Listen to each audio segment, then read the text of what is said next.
In a small village in Umuadu nestled under the vast skies, there lived a young girl of 12 years named Amarachi.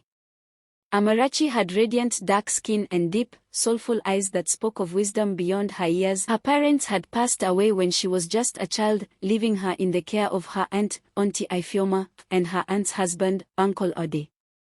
Auntie Ifeoma was a harsh woman, never showing Amarachi the love or care that a child needed. She made Amarachi do all the house chores and rarely gave her enough food. Uncle Ade was even worse. He was a cruel man who looked at Amarachi in a way that made her feel uncomfortable and scared. He would often try to force her into his bed and would suck, a horror Amarachi had managed to escape time and again by sheer luck and courage. One scorching afternoon, when the village was quiet and the sun blazed fiercely in the sky, Uncle Ade tried to force himself on Amarachi again. This time, he cornered her in the small, dark kitchen. Trembling with fear, Amarachi managed to summon the strength to break free. She ran out of the house as fast as her legs could carry her, tears streaming down her face. Amarachi ran through the village, her heart pounding, until she reached the river at the edge of the forest. She hid among the thick bushes, her small body shaking with fear and exhaustion. The hours passed slowly, and as the sun began to set, Amarachi heard the angry voice of her aunt calling her name. Auntie Ifeoma had discovered her absence and was now searching for her, shouting and cursing. When she finally found Amarachi, she was furious. Without a word, she grabbed Amarachi by the arm and dragged her back to the house. "You ungrateful child!" Auntie Ifeoma screamed, her face twisted with rage. "How dare you run away?" She began to beat Amarachi with a stick, each blow a painful reminder of her helplessness. Amarachi cried out in pain, her sobs echoing in the quiet village night.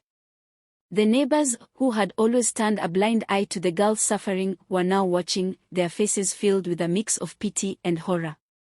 Just as Auntie Ifeoma raised the stick for another blow, a strong voice cut through the air. It was Mama Nkechi, the village elder and a woman known for her fairness and wisdom. "Stop this at once, Ifeoma," Mama Nkechi commanded. "What kind of wickedness are you showing to this poor child?" Auntie Ifeoma froze, her hand in midair.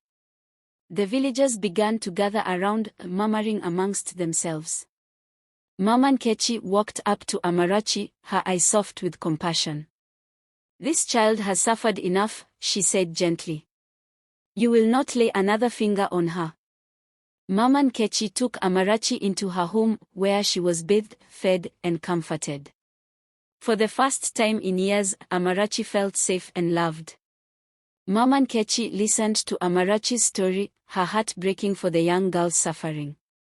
The next morning, Mama Nkechi called for a village meeting. In the center of the village square, she told the assembled villagers about Amarachi's ordeal. The villagers were outraged. They could not believe the cruelty of Auntie Ifeoma and Uncle Ode. "We cannot allow such evil to go unpunished," Mama Nkechi declared. "They must face the consequences of their actions." Uncle Ade and Auntie Ifeoma were brought before the village council. They were stripped of their possessions and banished from the village, never to return. The villagers ensured that Amarachi would be taken care of. Mama Nkechi adopted her, promising to give her the love and care she deserved. Years passed, and Amarachi grew into a strong, confident young woman. She excelled in her studies and became a respected member of the community. The scars of her past remained, but they no longer defined her. With Mama Nkechi's guidance, she learned to heal and to forgive. Amarachi's story became a powerful lesson for the village, a reminder of the importance of compassion and justice. The villagers vowed never to turn a blind eye to suffering again, ensuring that every child in their midst was loved and protected. And so, in the heart of Africa in Umuadu, under the vast, starry skies, Amara found her happiness and her home.